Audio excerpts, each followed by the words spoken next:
बताता हूँ। Number one एक ही है, एक शख्स था, वो ऑफिस में बड़ा कामयाब था, लोग उसकी बड़ी इज्जत करते थे, बड़ा पॉपुलर था, हमेशा हंसता रहता था, अपना काम करता था, सब खुश थे। एक उसका कुलीग था, वो उसको हंसत थी कि यार ये कभी इसके चेहरे पे मैंने कोई तकलीफ नहीं देखी, परेशानी देखी, हंसता रहता है, बॉस जो बोलता है वो कर देता है। किसी बाबे का तावीज़ है इसके पास, वो उसको फॉलो करता गया। उसने देखा कि बंदा ऑफिस से घर जाने से पहले उसके घर के बाहर एक दरख्त है, उस जेब में से कुछ निकाल कर दरख्त पर रखता है, फिर घर जाता है। फिर ये सुबह सवेरे पहुंच गया कि सुबह तो किसी बाबे के पास नहीं जाता तावीज़ लेने। इसने देखा ये घर से निकलता है, उस दरख्त पे से वो चीज़ लेकर जेब में डालता है और ऑफिस आ जाता है। जब कई दिन तक उसको ये रूटीन नजर आया, उसने कहा ये किसी बाबे के पास नहीं जाता, इसके पास यकीनन कोई तावीज़ पहले से है जो दरख्त पर रखता है, जाते वक्त और वापस आते वक्त निकाल लेता है। आखिर उसके पास गया, उससे कहा यार माफ़ी चाहता हूँ, मैं तुझे इतने दिन से तेरा पीछा कर रहा था, चेकने की कि राज क्या है कि तू खुश है, तेरे घर में सब खुश हैं, तेरी ऑफिस में तेरे से सब खुश है, वजह क्या है और तू क्या रखता है दरख्त पे।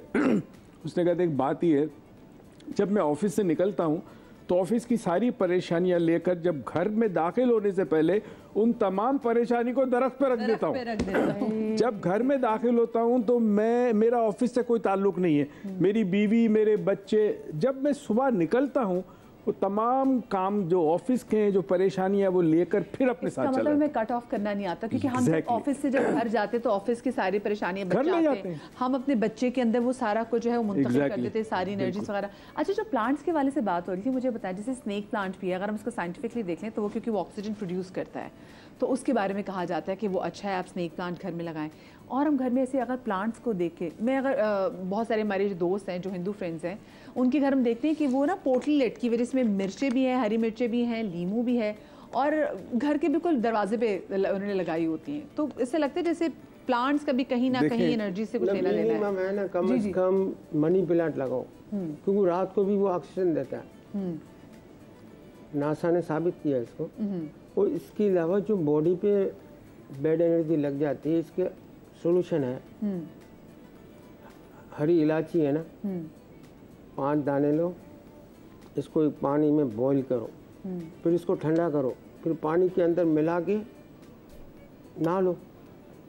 आपकी बैड एनर्जी खत्म, जादू खत्म, सारी जितनी मसाइल खत्म उसके इलायची के दानों से। 5 दानों 100%। अच्छा, और जो ब्रेक में हम आपसे बात भी कर रहे थे कि ये जो पोटलियां लटकाते हैं, इसके पीछे क्या साइंस होती है वैसे? वो जो एक हरी मिर्च और नींबू, हरी मिर्च बड़ी वाली, क्योंकि उसके ऊपर एक कोई असरात आते हैं ऐसे, वो आपकी नेगेटिव को ख़त्म करते हैं, आपकी घर में खुशियाँ लाते हैं।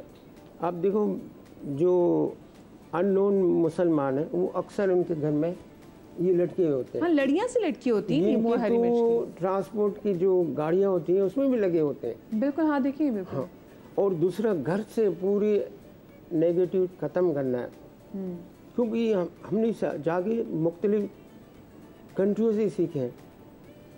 तो राय होती है ना, राय, जैसे घर के बाहर खड़े रह गए हम और हथेली पे रख दी और घर की तरफ चेहरा किया, इसको रगड़ते गए, और जो भी है ना आपकी नेगेटिव सोच कि ये मेरा ये हो जाए, मेरा कारोबार सही हो जाए, मेरे घर में खुशी आ जाए, इसको ऐसे रगड़ते रहे, ये बिल्कुल पिस जाएंगी। फिर इसको उल्टा फेंक दो, घर में चले जाओ और पीछे मुड़ के ना देखो, घर में चले जाओ। अच्छा, कॉलर मैसेज शकीला, अस्सलाम वालेकुम जी। अस्सलाम वालेकुम। वालेकुम अस्सलाम। शकीला, क्या पूछना चाहेंगी? मैडम जी, मैं ये पूछना चाहती हूँ इनसे कि मेरे घर में पहले खुशहाली बहुत थी, घर में सुकून था। मैं पहले जॉइंट फैमिली में रहती थी, अब मेरे अब्बू ने मुझे लेके दिया घर। उस घर में पहले मेरा मतलब हर किस्म के हालात ठीक थे, घरेलू मतलब मियाँ बीवी के भी ठीक थे, उसके अलावा बरकत भी थी। अब मेरे घर में बरकत भी नहीं है, उसके बाद मेरी औलाद भी नहीं है। 15-16 साल मेरी शादी को हो गए हैं, तो औलाद भी नहीं है।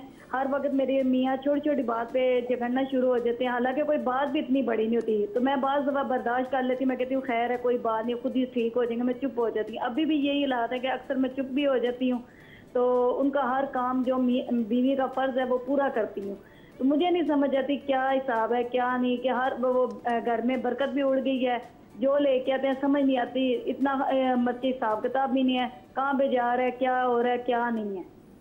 और औलाद होने के भी चांस कोई नहीं बन रहे। जगह जगह से मेडिकल इलाज भी करवाया, कोई मसला मसाइल नहीं हल हो रहा। और हर वक्त मेरे सर में दर्द रहती है, पूरे जिस्म में दर्द रहती है। जिस घर में रह रही हूँ, पहले उस घर में तो बहुत ज्यादा खुशहाली थी, अब पता नहीं इस घर का क्या मसला बना है कि हर वक्त हमारे घर में लड़ाई झगड़े के अलावा कोई हाल नहीं है। एक तो औलाद हो तो तब लड़ाई झगड़े होते, औलाद भी नहीं। औलाद से मुझे कभी उन्होंने ताना नहीं दिया कि मैं दूसरी शादी कर लेता हूँ या तुम्हारी औलाद नहीं, और इस तरह का कभी उन्होंने मुझे इस तरह का टॉपिक नहीं दिया।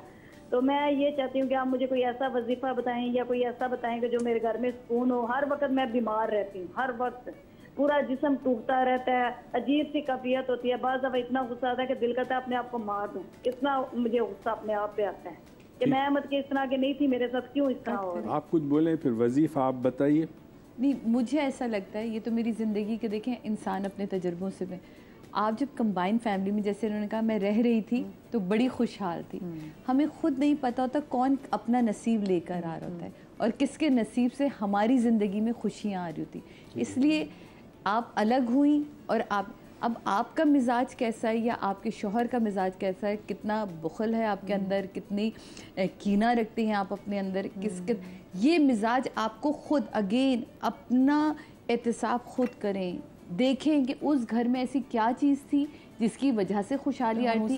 कौन से ऐसे मिजाज थे, एनर्जीज ऐसी हो कि वहाँ रहने वाले लोगों की बाकी एनर्जीज आपकी काट देती थी। शकीला साहिबा, आप ये कर सकती हैं कि अगर 5 वक्त की नमाज़ पढ़ती हैं तो बहुत अच्छी बात है। तो जब आप नमाज़ पढ़ के फ़ारिग हो जाएं और तस्बीहात से दुआ से फ़ारिग हो जाएं तो 11 मरतबा जो है आप सूरह अलम नशरा पहले पढ़ें, उसके बाद सूरह फ़ील पढ़ें 11 मरतबा सूरह, अगर 5 नमाज़ों के बाद पढ़ रही हैं।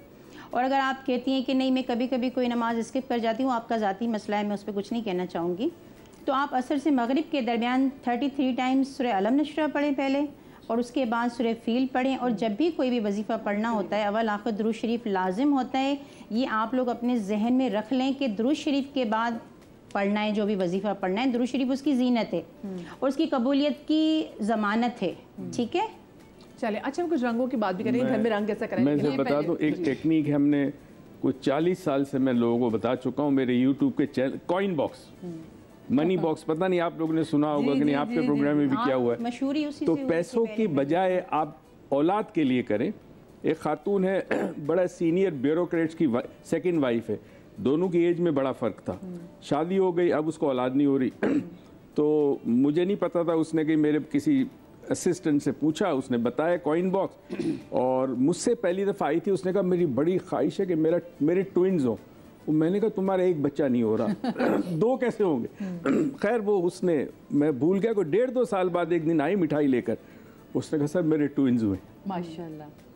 तो वो कॉइन बॉक्स की टेक्निक है, उसमें पैसों की बजाय आप औलाद के लिए कोई खूबसूरत बच्चे की तस्वीर डाल दें। अच्छा, मैं इनके हवाले से, हम कुछ चीज़ें नहीं बोल सकते पब्लिकली इस वक्त, मगर इनको हमारे नफ्सियात के पास जाना है, इनमें कोई ऐसा प्रॉब्लम है जिसकी वजह से इनका शौहर दूर हो रहा है इनसे।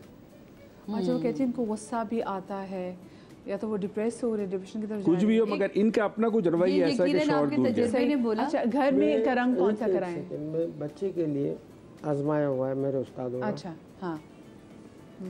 3 दिन 7 दफ़ा दरूद शरीफ पढ़ना है, 111 बार अलहम्दुलिल्लाह शरीफ पढ़ना है, सिर्फ 3 दिन।